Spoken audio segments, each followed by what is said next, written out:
this spirit, when it manifests, it also gives you a state which we call as collective consciousness. It's the state by which you become, again I say become, it's actualization, it is not just talking. You become conscious collectively, means you become conscious of another person's centers on your fingertips. You also become self-aware. You know about yourself, what centers are catching, where are we going. Like a person who becomes mentally upset, he doesn't know. Till he becomes mad, goes to lunatic asylum and dies, he does not know. But in Sahaja Yoga, immediately you can find out that there's something going wrong with your mental side. If a person gets into cancer, he might get into the state of galloping cancer, about to die, then he may discover that he has got cancer. But in Sahaja Yoga, if there's a little imbalance, immediately it shows on your fingertips. And if you know how to do it, how to correct it, then every problem is solved. So as I told you yesterday, yoga has double meaning. Yoga means union with the divine. That's one. And the second one is the expertise, the deftness, what we call in Sanskrit kaushala. You must have the deftness, how to handle this all-pervading power that is flowing through us, how to understand ourselves, how to understand others. That's an important part of Sahaja Yoga. Now the third thing that happens with self-realization is that you get a state of peace, of bliss and of joy. When the Kundalini rises above this Agya Chakra, you become thoughtlessly aware. It's called as Nirvichar Samadhi, thoughtlessly aware, where there is no thought in your mind. If you want, you can think. If you want, you can think. But if you don't want, you can be in that state where you don't think.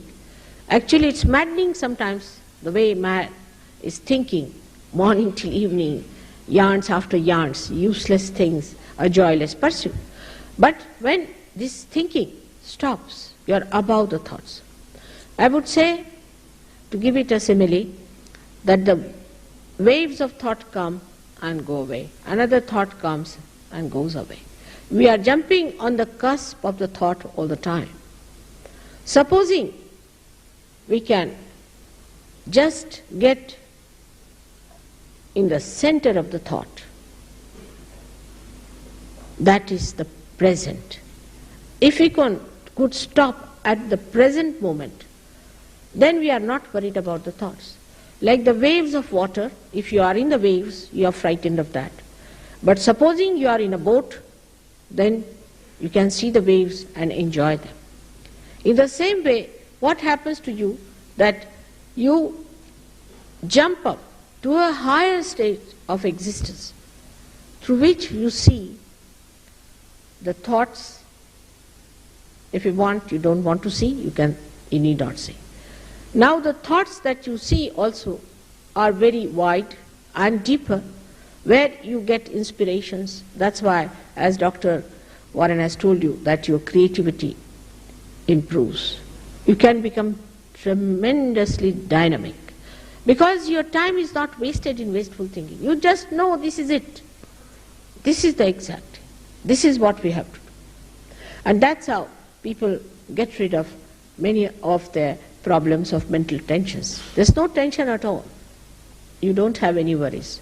You just see the thing like the witness. You become the witness of the whole drama. When you are in the drama, you think you are a part and parcel of the drama. Sometimes you weep with it and cry with it. But when the drama is over, you realize it was just a drama. I was not there. In the same way it happens to you, that you achieve a witness state. It happens to you. Even if you want to get involved, you cannot. You just cannot get it. That's how you can solve the problems better, because you are away from the problems. You can see what the problem is, but when you are in it, you are upset, full of tension, worries. And sometimes people get so upset with it that they commit suicide when they find no solution. But if you are away from it, then you can definitely solve the problem. Now this witness state has to grow within you gradually, with little understanding and with little meditation, which is very simple, which you can do very easily. Nothing has to be done about it. The last center is the center of Sahasrara, they call it, because there are 1,000 petals. 1,000 petals because there are 1,000 nerves which get enlightened.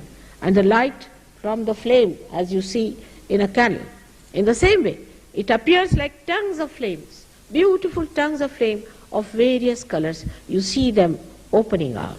First you don't see, first you become the light, and then you can see it also, that it opens out as a beautiful lotus of flames of beautiful colors.